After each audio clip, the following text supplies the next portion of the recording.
બ્રાહ્મણો આવ્યા અને બંને દીકરાઓના નામકરણ કર્યા છે. ગાયના કુખે જે દીકરો આવ્યો ને એના કાન ગાય જેવા હતા એટલે નામ પડ્યું છે ગૌકર્ણ. બોલીએ ગૌકર્ણ મહારાજ કી જય. ધુંધુલીનો જે દીકરો હતો એમનું નામ પડ્યું છે ધુંધુકારી. આપણી ત્યાં કહેવત છે પુત્રના લક્ષણ પારણામાંથી. નાના હતા ને બે ત્યાં જ ખબર પડી ગઈ કોણ કેવો થશે. વેદ વ્યાસ એવું કહે છે કે ગૌકર્ણ ધર્મનિષ્ઠ બ્રાહ્મણ થયા અને ધુંધુકારી મહાખલ થયો છે. ધુંધુકારી છે એ જુગાર રમે છે, વ્યભિચાર કરે છે, ન ખાવાનું ખાય છે, ન પીવાનું પીવે છે. અને જુગાર આ લત એવી છે ને મેરે ભાઈ બહેન, આ લતમાં છે ને ધીમે ધીમે ધીમે ધીમે સંપત્તિ ખલાસ થાય છે. પછી જુગાર કોઈ પણ હોય, હું હમણાં જ મારી જામ ખંભાળિયાની કથામાં કહેતો હતો કે કદાચ તમે જુગાર પહેલા ન રમો તો કઈ નહીં, પણ અત્યારે જે આ ક્રિકેટના સટ્ટા રમાય એ પણ એક પ્રકારના જુગાર છે સાહેબ, બંધ થવા જોઈએ. જો સવાર થતાની સાથે રોડ ઉપર આવી જાય, ये नहीं होना चाहिए. અને આ બાજુ ધીમે ધીમે ધીમે ધીમે ધુંધુકારીનું ઘર ખાલી થવા લાગ્યું, આત્મદેવનું ઘર ખાલી થવા લાગ્યું. જ્યાં સુધી ધન હતું ત્યાં સુધી વાંધો ન આવ્યો, પણ એક દિવસ કીધું કે મારે જુગાર રમવા જવું છે, મને ધન આપો પિતાજી. ત્યારે આત્મદેવે કીધું કે જે હતું એ બધું ત્યાં ફના કરી નાખ્યું, હવે કાંઈ છે નહીં, કાંઈ છે નહીં. સાંભળ્યું? હા. અને સાહેબ પેટમાં એક લાત મારી જો છોકરાએ, અને એક પેટમાં લાત મારી ધુંધુકારીએ, અને આત્મદેવની બુદ્ધિના કમાડ ઉઘડી ગયા છે. ઓલા સંતની વાત યાદ આવી કે આવા દીકરા હોય એના કરતા તો વાંજિયા રહેવું સારું સાહેબ. આવા દીકરા થાય અમને માર મારે. અને લોખંડ ગરમ હતું અને ગૌકર્ણ મહારાજ આવ્યા અને પોતાના પિતાજીને કહે છે કે આત્મદેવજી, હે પિતાજી, આપને હવે ભજન માટે જવું જોઈએ. અને એ જ ક્ષણે મેરે ભાઈ બહેન ગૃહનો ત્યાગ કર્યો છે. આત્મદેવ જતા રહ્યા, પાછળ ગૌકર્ણ પણ યાત્રાએ જતા રહ્યા. હવે મા દીકરો બે વધ્યા. ક્યારેક મારા ઉપર પ્રહાર કરવા લાગ્યો અને મા આ બધાથી કંટાળી અને ધુંધુલીએ પણ એક દિવસ ફળિયાની અંદર કૂવો હતો, એ કૂવો પૂરી આત્મહત્યા કરી છે. હવે એકલો વધ્યો.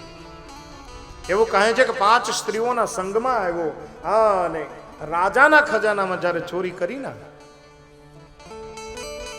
ત્યારે આ 5 સ્ત્રીઓને એવું થયું કે આ રાજાના ખજાનામાં ચોરી કરી છે એટલે એકના એક દિન આપણે પકડાઈ જશું અને આની સાથે આપણે પણ દંડિત થશું, આને જ મારી નાખો.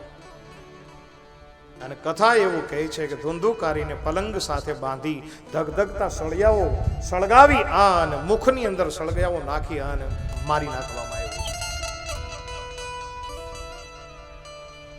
અને આવી રીતે મૃત્યુ પામ્યો એટલે ધુંધુકારી પ્રેત બની.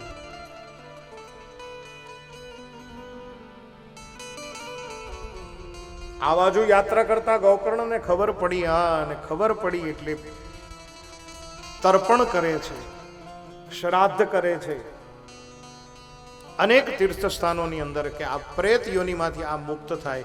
પણ દેશાટન કરતા કરતા પોતાના ઘરે જ્યારે આવ્યા, રાત્રિના સમયે ગૌકર્ણ સૂતા છે, એ જ સમયે પેલો પ્રેત છે ને એ ચીચિયારીઓ પાડે છે, ચિત્ર વિચિત્ર અવાજો કરે છે. પૂજાનું જળ લઈ અને ગૌકર્ણ મહારાજે છાંટ્યું, કીધું કે જે કોઈ હોય તે બોલો. અને કીધું છે કે ગૌકર્ણ, હું તારો ભાઈ છું, હું તારો ભાઈ ધુંધુકારી છું, મને પ્રેત યોની મળી છે. હા, અને પ્રેત યોનીની અંદર મને ભૂખ લાગે છે, તરસ લાગે છે, હું બહુ દુઃખી થાઉં છું. ગૌકર્ણ મહારાજ કહે છે કે તારી પાછળ મેં અનેક શ્રાદ્ધ કર્મો કર્યા છે. ત્યારે ધુંધુકારીએ કીધું કે આવા શ્રાદ્ધ કરીને તોય મારી મુક્તિ શક્ય નથી, કેમ કે મારા પાપ એવા છે, મારા કર્મો એવા છે કે મારી મુક્તિ શક્ય નથી. હે ભાઈ, કુછ કર. ગૌકર્ણ મહારાજ કહે સવાર થતાની સાથે હું કંઈક કરીશ, અત્યારે તું તારા થાનકે જા. અને આવી રીતે શાંત પાડી અને ગૌકર્ણ મહારાજ રાત્રિ વિતાવે છે. વહેલી સવારે નિત્યકર્મ પતાવી અને ગૌકર્ણ મહારાજ ઉગતા સૂર્યના ઘોડાના રથની લગામને પકડી અને કીધું કે મહારાજ ઉભા રહો, મારે કામ છે. સાક્ષાત સૂર્યનારાયણ કહે છે કે ગોકર્ણ મહારાજ આપને શું કામ પડ્યું? બોલે મારો ભાઈ અત્યારે મુશ્કેલીમાં છે, મારે એની મુક્તિ માટેની કામના કરવી છે, મને કંઈક સમજાવો, હું શું કરું? અને ત્યારે સાક્ષાત ભગવાન આદિત્ય નારાયણે એવું કીધું, ભગવાન સૂર્યનારાયણે એવું કીધું કે એક કામ કરો, તમારા ભાઈને જો શ્રીમદ ભાગવત કથા સંભળાવવામાં આવે તો એ પ્રેતની મુક્તિ મળશે, તો શક્ય છે મુક્તિ. ગામની અંદર આવ્યા, વાત કરી, હા, અને કહ્યું છે કે ભાઈ મારે ભાગવત કથા કરવી છે. ગામ લોકોએ સાથ સહકાર આપ્યો અને એ સમયે મેરે ભાઈ બહેન વાંસની વ્યાસપીઠ અને 7 ગાંઠવાળા વાસની અંદર પ્રેત ભરાણો. શા માટે? સાંભળવા માટે, બેસવા માટે બીજી કોઈ જગ્યા નથી. અને એવું કહેવાય છે કે પ્રથમ દિવસની કથાની અંદર પ્રથમ ગાંઠ તૂટી છે, બીજા દિવસે બીજી ગાંઠ તૂટી. આવી રીતે શ્રીમદ ભાગવત શાસ્ત્ર 7 દિવસ સુધી વાંચન થયું અને 7મા દિવસે વિરામના દિવસે મેરે ભાઈ બહેન 7મી ગાંઠ તૂટી. પ્રેત સ્વરૂપે રહેલો ધુંધુકારી આજ દિવ્ય દેહ ધારણ કરી ભગવાનની અતિ દિવ્ય સ્તુતિ કરી અને સ્વર્ગની અંદર ગયો છે.